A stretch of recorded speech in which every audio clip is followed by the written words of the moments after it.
The Texas plains burned under the late afternoon sun, the horizon trembling with heat waves. Dust rose in the distance, and the restless neigh of a stallion echoed across the ranch. The animal was a creature of legend, black as midnight, eyes like burning coals, mane whipping like fire whenever it charged. This was no ordinary horse. Cowboys across the frontier whispered its name, Thunderheart. Thunderheart had been caught months earlier after terrorizing the open range. He was known for outrunning posses, snapping ropes, and even trampling men who dared get too close. 30 cowboys, men seasoned by years of breaking broncs and roping mustangs, had each tried to tame him. 30 had failed. Some were thrown, others were dragged. One left with broken ribs swore never to touch a saddle again. And now, the stallion stood locked behind the strongest corral in Navarro County, his hooves striking sparks against the wooden rails, his fury unbroken. At the center of all this stood rancher Elias McGraw, a man of wealth, pride, and a reputation as untamed as the land itself. With a silver beard trimmed to sharp angles and a voice that carried like a thunderclap, McGraw believed no one was born equal. To him, men were measured by their power, their land, and the beasts they controlled. Yet even McGraw's fortune and men had failed to break Thunderheart. The horse was becoming a thorn in his pride, mocking his dominance every time it reared and screamed into the wind. So one evening, at a gathering of ranch hands and neighbors, McGraw stood tall on the corral fence and made a declaration. "No cowboy alive can master that devil beast," he said, his eyes sweeping the crowd. "And I'll pay $1,000 to the one who proves me wrong." The offer stirred murmurs, for $1,000 could buy land, cattle, or a man's freedom. Yet whispers turned to silence when Thunderheart kicked the corral so hard, a beam cracked in two. It was then that a quiet voice spoke from the edge of the gathering. "I will do it." Heads turned. Standing apart from the cowboys was a young Comanche girl, no more than 19. Her braids were tied with strips of red cloth, and her dark eyes watched the stallion with a calmness no man had shown. Her name was Ahiv, meaning spirit of the wind. Laughter rippled through the men. "A slip of a girl?" one cowboy jeered. "She'll be crushed in a heartbeat," another barked, but Ahiv did not flinch. She stepped closer, her moccasins silent in the dirt. "The horse is not the devil," she said softly. "He is only wild. And wild things do not bow to fear. They bow to respect." McGraw's lip curled. "Respect? 30 men tried, girl. 30 men respected nothing but the ground when that beast threw them off." But her steady gaze unsettled him. She was unshaken, unmocked by laughter. And McGraw, proud as ever, could not resist turning her courage into spectacle. "Very well," he sneered. "If you dare, I'll make you a deal. Tame that stallion, ride him across my land, and I'll grant you $1,000. Fail, and you'll be branded a fool across every ranch in Texas." The crowd gasped. The challenge was sealed. Ahiv nodded once, her eyes never leaving Thunderheart. "Then tomorrow we will see who truly understands the heart of a horse." At dawn, the ranch stirred with anticipation. Cowboys leaned on fences, farmers rode in from miles away, and even children perched on wagons to catch sight of the Comanche girl who dared where hardened men had fallen. McGraw himself sat in a high chair near the corral, a cigar burning between his teeth, his pride itching for her humiliation. Thunderheart was already raging, his muscles coiled like steel, his nostrils flaring as if he scented the coming storm. Every lash of his tail cracked like a whip, every stomp shook the earth. Ahiv walked into the corral barefoot, unarmed, carrying nothing but a rope of soft hide braided with feathers. The crowd murmured in confusion. No saddle, no bridle, no whip, just her and the stallion. The first moment their eyes met, Thunderheart charged. Gasps erupted as the black beast thundered forward, dust exploding beneath his hooves. But Ahiv did not run. She stood firm, her arms outstretched, her voice rising in a haunting melody, a Comanche song low and steady. The stallion skidded to a halt mere feet away, dust clouding around them. His ears flicked. His muscles trembled. Something in the song cut through his rage like water hissing on fire. McGraw narrowed his eyes. This was no trick, he understood. For hours she circled the corral with the stallion, matching his steps, singing his fury into stillness. Every time he lashed out, she dodged, never striking, never forcing. Slowly, Thunderheart's breaths grew less sharp, his eyes less wild. By midday, he no longer charged at her. He watched her, listened. A hush fell over the crowd as Ahiv reached out her hand. Her fingers brushed his mane. Thunderheart shivered, but he did not rear. Instead, he lowered his head, just slightly, acknowledging her touch. The cowboys stared in disbelief. "She's witching him," one whispered. "No," said another, voice hushed. "She's speaking his language." But McGraw's jaw clenched. He had not expected her to last 5 minutes, let alone calm the devil horse. And deep inside, a fear gnawed at him, that this girl might succeed where all his men had failed. Ahiv whispered to the stallion, her words carried only by the wind. Then, in one swift motion, she grasped his mane and vaulted onto his back. Thunderheart screamed and bucked, rage flaring anew. The crowd shouted, half cheering, half fearing she would be trampled. But Ahiv clung to him like a shadow, her body moving with his, her song never ceasing. Round and round the corral they thundered, dust rising like a storm cloud. And then, miraculously, Thunderheart stopped. Chest heaving, sides slick with sweat. He stood still, the girl upon his back. The crowd erupted in awe. Some cheered, some wept, and some simply stared, unable to believe their eyes. McGraw's cigar slipped from his lips. His pride cracked like the beam of the corral that first day. The impossible had just begun. The dust had hardly settled before the ranch erupted in argument. Some cowboys clapped each other on the back, astonished at what they'd seen. Others spat into the dirt, muttering that no woman, least of all a Comanche girl, had any business breaking a horse that had humbled 30 men. But no one could deny the truth. Thunderheart had allowed her on his back. McGraw sat stone-faced in his chair, his pride clawing at his gut. For weeks, Thunderheart had been the story of his failure, a stallion that mocked his empire. And now this slip of a girl had done in one morning what his best men couldn't achieve in months. When the cheering grew too loud, McGraw rose to his feet, his voice cutting across the crowd like a whip. "She has mounted him, yes," he boomed. "But don't mistake that for victory. The beast is not tamed. Not yet. Riding circles in a corral is no test of mastery. Any fool can sit a saddle for a moment." Laughter and sneers followed his words, though fewer men joined in than before. McGraw pointed a thick finger toward the horizon. "If she claims to have broken Thunderheart, let her prove it. Tomorrow at dawn, she will ride him across open country, over rivers, through mesquite, up the rocky ridges. If she can hold her seat until sundown, then, and only then, will I pay her my $1,000. A murmur rippled through the crowd. The open country was no corral. Out there, Thunderheart could throw her to the stones or dash her against trees. But Ahiv did not waver. She slid down from Thunderheart's back, stroked his neck once, and faced McGraw. "I will ride him where the wind rides," she said, "and the land will judge between us." The crowd erupted again, half in cheers, half in doubt. Night fell heavy over the McGraw ranch. The air was thick with the smell of mesquite smoke and the restless stirring of cattle. But inside the ranch house, Elias McGraw's fury boiled hotter than the coals in his fireplace. He had expected the girl to be crushed, shamed, proven a fool. Instead, she returned at sundown as if she were part of the stallion himself, and the people cheered her name. Every nod of respect given to her was a nail in the coffin of his pride. He poured himself whiskey, but the taste soured on his tongue.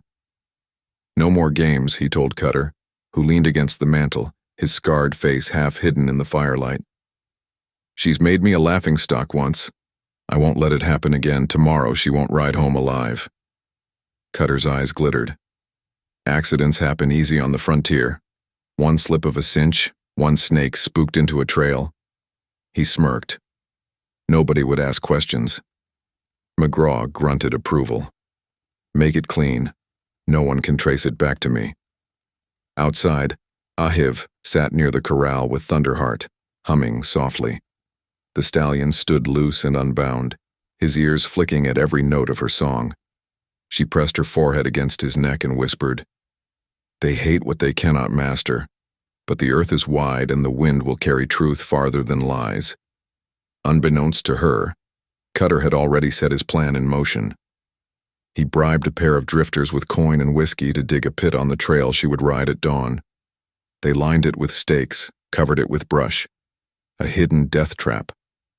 The night was quiet, but the land itself seemed uneasy, as if it sensed the treachery planted in its soil.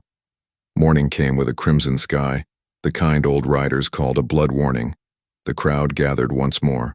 Word of Ahiv's feat had spread, drawing even more spectators, merchants from town, ranch wives, a preacher, even a reporter scribbling notes for the Dallas paper. All wanted to see if the girl could truly tame the devil stallion. McGraw greeted them with a smile that hid his venom. "Today," he declared, "the girl will prove herself not with a circle or a river crossing, but with a run through Coyote Ridge." Gasps rose from the crowd. Coyote Ridge was treacherous. Ravines, rattlers, loose stone. Few rode it at full gallop and came back unscathed. Ahiv said nothing. She mounted Thunderheart bareback once more, her calm unbroken, but she felt the stallion shift beneath her, uneasy, as if he too sensed danger waiting in the land ahead. McGraw raised his hand. "Go." Thunderheart leapt forward, hooves pounding the earth, carrying her toward the ridge. The crowd followed at a distance, shouting, cheering, praying. The trail narrowed, brush thick on either side. And then, Thunderheart's ears pricked, his body coiled. Ahead, the ground looked solid, but his instinct screamed otherwise. Ahiv trusted him. Instead of forcing him forward, she leaned low and murmured, "Show me." At the last second, Thunderheart veered sharply left, soaring over a fallen log. The earth where they should have landed gave way, revealing the pit, its stakes gleaming like teeth in the morning light. Gasps erupted behind them. Some men cursed, others cried out in awe. Ahiv twisted in the saddleless seat, her eyes narrowing. She saw the brush covering, too deliberate. She saw Cutter riding at the edge of the ridge, his smirk faltering when he realized the trap had failed. The stallion thundered on, leaping rocks, darting along narrow ledges where a single misstep meant death. Ahiv clung to him like part of his spirit, her song steady against the chaos of stone and wind. By the time they returned, dust-streaked and breathless, the truth had spread through the crowd. Whispers cut like knives. Someone had tried to kill her. The preacher shook his head gravely. The reporter scribbled faster, eyes wide. Even McGraw's own men muttered among themselves, suspicion heavy in their voices. McGraw forced a laugh. Too loud, too false. "The ridge is dangerous," he said. "Accidents happen. She's lucky, that's all." But Ahiv's dark eyes locked on his, calm yet piercing. "Luck does not smell of whiskey and fresh-cut brush," she said, her voice carrying clear. The crowd grew silent. For the first time, McGraw felt the ground shift beneath him, not from Thunderheart's hooves, but from the weight of doubt settling in the hearts of his people. The ranch was no longer the same place it had been when Ahiv first stepped into the corral. The cowboys, once eager to laugh at her, now watched her with quiet respect. Some even tipped their hats when she passed. The wives of ranchers whispered prayers for her safety, and children stared wide-eyed as if she were a hero from legend. But Elias McGraw saw only humiliation. Each success of hers was a public wound to his pride, a reminder that his empire, his reputation, was slipping away. That night, as he stared into his whiskey glass, Cutter tried to steady him. "Let it go, boss. Folks are talking. If you push her again, they'll know the truth." But McGraw slammed the glass against the table, shattering it. "If I yield, I lose everything. The land, the men. The name McGraw will mean nothing but weakness. No, I'll crush her once and for all." He stood, his shadow looming against the firelit wall. "Tomorrow, She rides Thunderheart in the Death Canyon. Cutter froze. That place ain't fit for horse nor man. The ravines are sheer, the winds cut like knives, you'll kill them both. That's the point, McGraw snarled. If she falls, people will pity her bravery, but remember her as a fool. And if by some miracle she survives, then perhaps I'll know I've been bested fair. But I don't believe she will. The next morning, McGraw gathered the crowd once more. His voice thundered across the ranch yard. Twice she has claimed victory, but the tests were weak. Today she will prove herself in Death Canyon. If she can ride that devil horse through and return alive, I will not only pay her the $1,000, but grant her the stallion himself. A collective gasp rose. To own Thunderheart was to own a living legend. Ahive met his gaze steadily. If I succeed, he will not be mine. He will remain his own. But I will ride him through your canyon. The people buzzed with unease. Some begged her not to go, warning that no rider had ever returned unscathed from Death Canyon. But Ahive only stroked Thunderheart's neck, whispering, "The canyon has teeth, but so do we." The trail to Death Canyon was silent save for the beating of hooves. Riders followed at a distance, their faces grim, as Ahive and Thunderheart led the way. The canyon loomed ahead, jagged cliffs clawing at the sky, its narrow gorge filled with shadows. Winds screamed through its mouth like the wailing of lost souls. Ahive guided Thunderheart forward, bareback as always, her song rising against the howl of the wind. The stallion snorted, ears flicking nervously, but her voice steadied him. Behind them, McGraw rode with Cutter, his eyes cold. He had brought a rifle slung across his saddle. Cutter glanced at it uneasily but said nothing. Inside the canyon, the world grew harsh. The path narrowed to ledges no wider than a wagon plank. Loose stones tumbled into black ravines that seemed bottomless. Hawks circled above, their cries sharp as knives. Thunderheart moved with the sure-footed grace of the wild, but every step was a risk. Twice, the ground crumbled beneath his hooves, and twice he leapt clear, carrying Ahive with him. She sang louder, her voice echoing against the canyon walls. Her words were of strength, of freedom, of the spirits of her people who had walked these lands long before McGraw's ranch ever stood. Halfway through, a rifle cracked.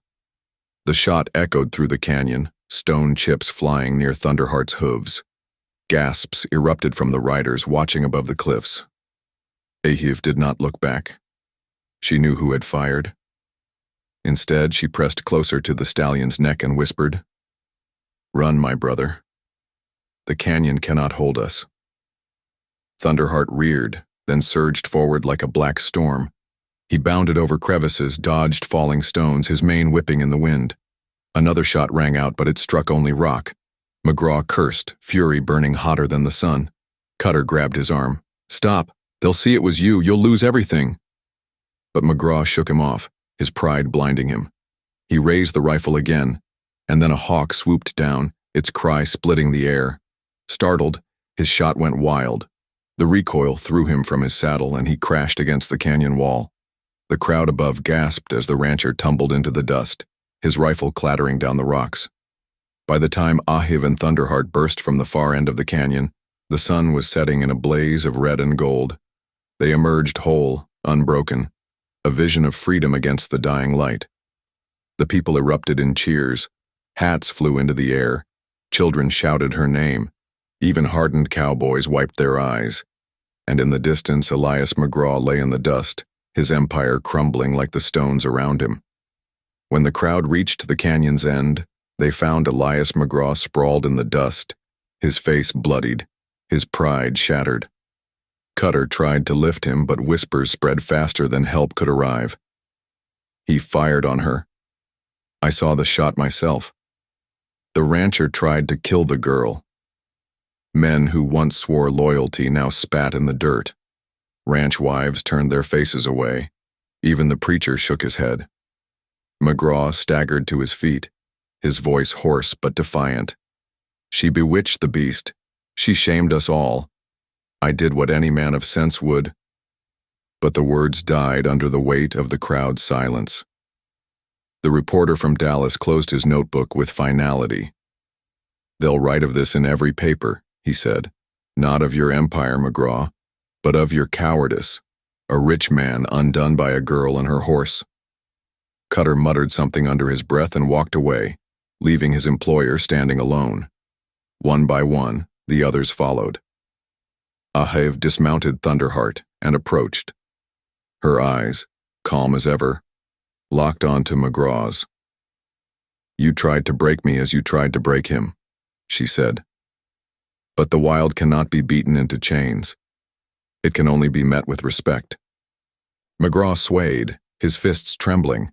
For a moment it seemed he might strike her, but when he looked into her eyes he found no fear, only the steady reflection of a spirit unbroken. His arm fell uselessly to his side. Thunderheart reared behind her, his cry echoing like thunder through the canyon. McGraw stumbled back, his once mighty presence shrinking to a broken shell of pride. And in that moment, Elias McGraw was no longer the master of the land. He was just another man, brought low by truth. Days later, the ranch was alive with change. McGraw, stripped of respect, retreated into his house, a recluse. Cutter was gone, his loyalty spent. The men spoke now not of their employer, but of the girl who had tamed the untamable. Ahiv stood at the corral once more, Thunderheart at her side. The crowd that gathered was not there to mock or wager, but to honor.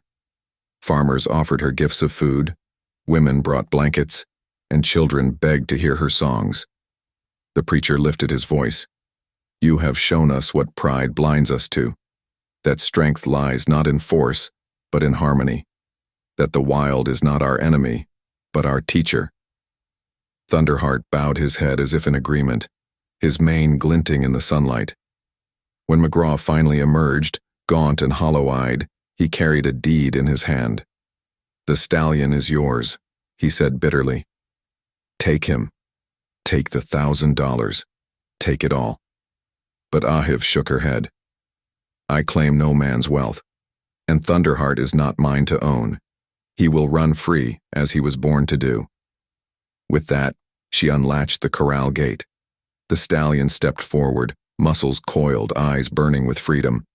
He nuzzled her once, gentle, grateful, then thundered off across the plains, black as midnight against the endless sky. The people gasped, some wept, others cheered. They knew they had witnessed something greater than conquest. They had seen respect triumph over pride. Ahiv turned to leave, her moccasins whispering against the dust. "Where will you go?" a child asked. She smiled, her gaze on the horizon. "Where the wind goes, where the wild still sings." And with that she walked away, the plains stretching before her, her spirit unbound, just like the stallion she had dared to understand. Thunderheart's cry echoed in the distance, a sound that would be told and retold in every saloon, campfire, and ranch across Texas. The legend of the Comanche girl who tamed the wild stallion lived on, not as a tale of conquest, but as a reminder: respect, not force, is the true measure of strength.